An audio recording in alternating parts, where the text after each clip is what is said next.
সিলেটে ফুটপাতের সৌন্দর্য বর্ধন প্রকল্প নগরবাসীর জন্য এখন গলার কাটা। পরিকল্পনার অভাবে 2 কোটি টাকা ব্যয়ে বসানো রঙিন টাইলস ড্রেনেজ পরিষ্কারের নামে ভেঙে ফেলা হচ্ছে। পরিকল্পনা মাফিক কাজ করেনি ঠিকাদাররা, এমন দায়সারা জবাব নগর কর্তৃপক্ষের। সিলেট মহানগরের বিভিন্ন গুরুত্বপূর্ণ ফুটপাতে সৌন্দর্য বর্ধনের লক্ষ্যে প্রায় 2 কোটি টাকা ব্যয়ে বসানো হয়েছিল রঙিন টাইলস। জিন্দাবাজার, বারুদখানা, মীরাবাজার, চৌহাট্টা উপশহর সহ বিভিন্ন এলাকায় দৃষ্টিনন্দন এসব টাইলস পথচারীদের দৃষ্টি আকর্ষণ করে। তবে কয়েক বছরের মাথায়ই বাধে বিপত্তি।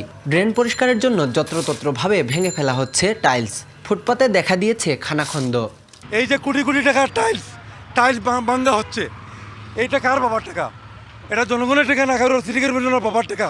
অনেক সময় কিন্তু পরিষ্কারের প্রয়োজন লাগে। এখন পরিষ্কার না করতে এমন সময় আয় যে লিকেজ হয়ে যায়, ব্লকেজ হয়ে যায়। ড্রেনেজ সিস্টেম থেকে ময়লা আবর্জনা তুলে এখানে অনেকক্ষণ ফেলে রাখে। প্ল্যান অর্থ না, প্ল্যানের সমস্যা হচ্ছে। প্ল্যান যদি থাকতো, যে তোলার ব্যবস্থা থাকতো, তাহলে এটা ভাঙারও দরকার পড়ে না, আবার অর্থেরও অপচয় হয় না। এমন পরিস্থিতিতে দায়সারা জবাব নগর কর্তৃপক্ষের। তাদের দাবি, টাইলস বসানোর সময় পরিকল্পনা অনুযায়ী ঠিকাদাররা কাজ করেননি।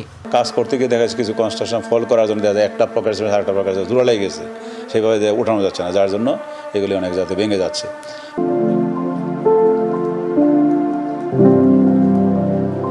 তো আমরা এইগুলির খুব দ্রুতই এগুলি রিপেয়ার করার জন্য আমরা ব্যবস্থা নিব। বিশেষজ্ঞদের মতে সিটি কর্পোরেশনের তদারকির ঘাটতির কারণেই এমন পরিস্থিতি। প্রয়োজন যথাযথ সমন্বয়। সিটি কর্পোরেশন এখানে দায়টা হচ্ছে তাদের যারা সুপারভাইজিং ইঞ্জিনিয়ার, তারা হয়তো জিনিসটা খেয়াল করেন নাই। কন্ট্রাক্টর কোম্পানি তো ডিজাইন ফলো করে নাই। সুতরাং এখানে আমি বলবো যে এখানে একটা অবহেলার ব্যাপার স্যাপার আছে। দ্বিতীয় লন্ডন খ্যাত সিলেটকে বাসযোগ্য শহর হিসেবে গড়তে পরিকল্পিত উন্নয়ন নিশ্চিত জরুরি বলে মনে করেন নগরবাসী। Tawhidur Rahman Shah, DBC news, Sylhet.